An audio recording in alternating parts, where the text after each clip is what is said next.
Қызылжардағы сепаратистердің үстіне іс қозғағандарыңа 5 тәулік өтті.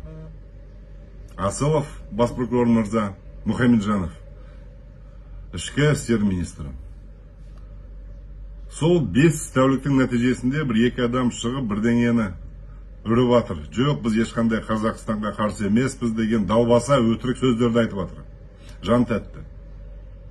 Енді айналайын, бас прокурор мырза, айналайын министр. Мінез көрсетер кез келді. Өздерің білетіндей дәл солай осыдан 10 жыл бұрын Донецк Луганск қаласында осындай сепаратисттер бас көтергенде, сол кездегі ресейшіл Украинаның прокурорлары, полицейскийлары үн қатпады. Соның нәтижесінде Донецк пен Луганск оккупацияға ұшырады. Қырым Украинадан алынып қойды. Сендерге дәл сондай нәтиже керек пе? Сендердің немерелерің, балаларың соғысқа автоматпен барғанын қалайсыңдар ма? Бауырларың жарайды. Өздерің туған балаларың бармасын соғысқа. Егер сендер бекерден лампас кимесеңдер, үлкен жұлдыздарды иықтарыңа тақпасаңдар, егер сендер шынымен намысты қазақтың батыр жігіттері болсаңдар, айналайындар.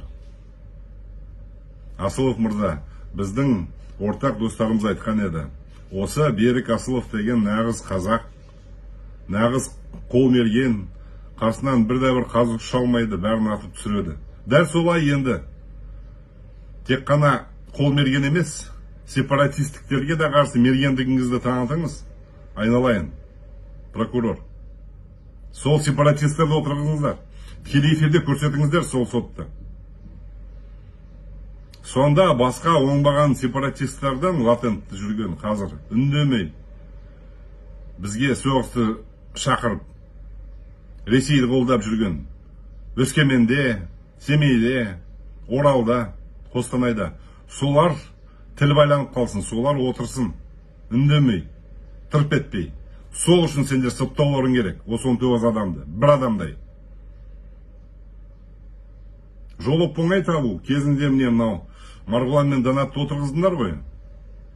Біздің қазақтың жанашырларын, ұлтжанды азаматтарды. Дәл сол жолмен оңай отырғыза аласыңдар сендер сол 19 оңбағанды. Егер шынымен намысшыл болсаңдар, егер сендер анау Мәскеуден түсетін қоңыраудан қорықпасаңдар,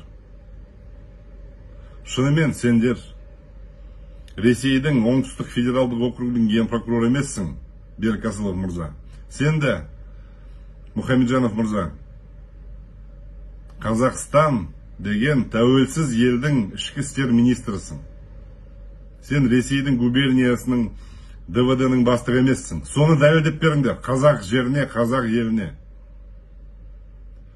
Егер сендер жазаламасаңдар, қатаң жазаламасаңдар, ертең бұл неге айналатын сендер оңай түсінесіңдер, заңгер болған соң.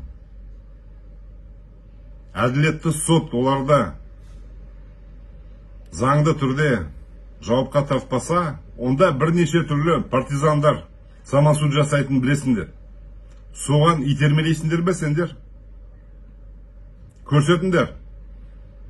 Намыстарың бар екендерін. Және шалбарды киіп жүрмегендегі екендерін. Осы айтарым.